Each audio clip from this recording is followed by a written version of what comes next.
సమాజానికి సేవ చేయాలనే తపనతో చాలామంది రాజకీయాల్లోకి వస్తుంటారు. ఒకప్పుడు అలా ఎంతోమంది ప్రజల సేవ కోసం రాజకీయాల్లోకి వచ్చి తమ సేవలను అందించారు. అప్పట్లో ధనబలం కంటే ప్రజాబలం ఉన్నవారినే అభ్యర్థులుగా పార్టీలు ఎంపిక చేసుకునేవి. కాని కాలం మారింది. నేటి కాలంలో డబ్బున్నవారికే టిక్కెట్టును ఇస్తున్నారు. అయితే చాలా తక్కువ మంది నేతలు డబ్బుల కంటే సామాన్యుడినే చట్టసభల్లోకి తీసుకురావాలని ఆలోచిస్తుంటారు. అలాంటి అరుదైన నేతల్లో ఏపీ ముఖ్యమంత్రి వైఎస్ జగన్మోహన్ రెడ్డి ఒకరు. ఇటీవల వైఎస్ఆర్సీపీ ప్రకటించిన నేతల జాబితాను చూసినట్టయితే ఆ విషయం స్పష్టంగా కనపడుతుంది. నియోజకవర్గానికి మరింత ప్రత్యేకత ఉంది. ఇక్కడ పోటీ నువ్వా నేనా అన్నట్టు ఉంది. ఇలాంటి హాట్ సీటుపై ఓ సామాన్యుడిని వైఎస్ జగన్మోహన్ రెడ్డి వైసీపీ అభ్యర్థిగా నిలబెట్టారు.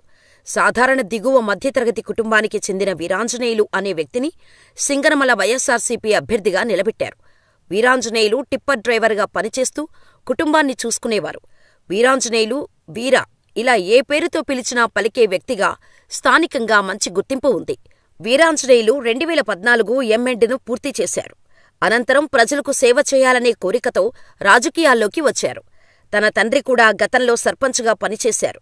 ఎస్సీ మాదిగ సామాజిక వర్గానికి చెందిన వీరాంజనేయులకు ఎటువంటి ఆస్తులూ లేవు. వైఎస్ఆర్సీపీకి వీర విధేయుడిగా పార్టీనే నమ్ముకొని ఉన్నారు.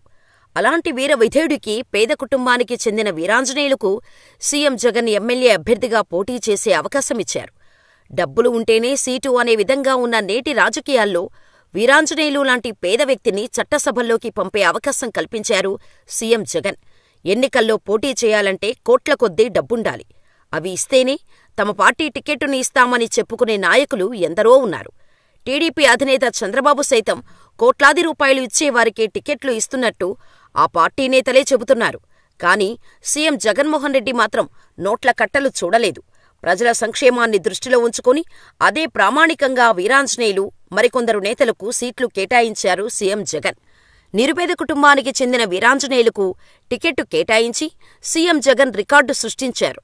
వచ్చే ఎన్నికల్లో వీరాంజనేయులు ఘన విజయం సాధిస్తే ఓ డ్రైవర్ ప్రజాప్రతినిధిగా చట్టసభల్లో అడుగుపెట్టి రికార్డు సృష్టించనున్నారు.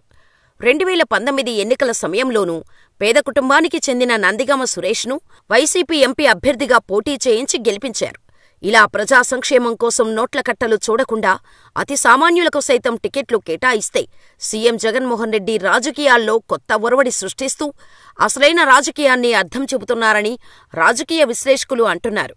అంతేకాదు, మైలవరం ఎమ్మెల్యేగా అభ్యర్థిగా సామాన్య రైతు సర్నాల తిరుపతిరావును ప్రకటించడం మరో కొసమెరుపు.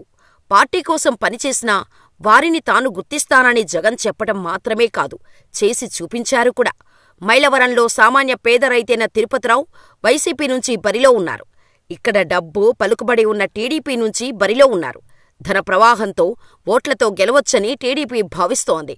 కాని జగన్ మాత్రం పేద వ్యక్తిని నిలబెట్టి మీలోని సామాన్యుడిని అభ్యర్థిని చేశాను, గెలిపించే బాధ్యత మీదే, డబ్బున్నవారిని కాదు, మీకు దగ్గరివారిని, మీరు పిలిస్తే పలికేవారిని గెలిపించమని చెబుతున్నారు.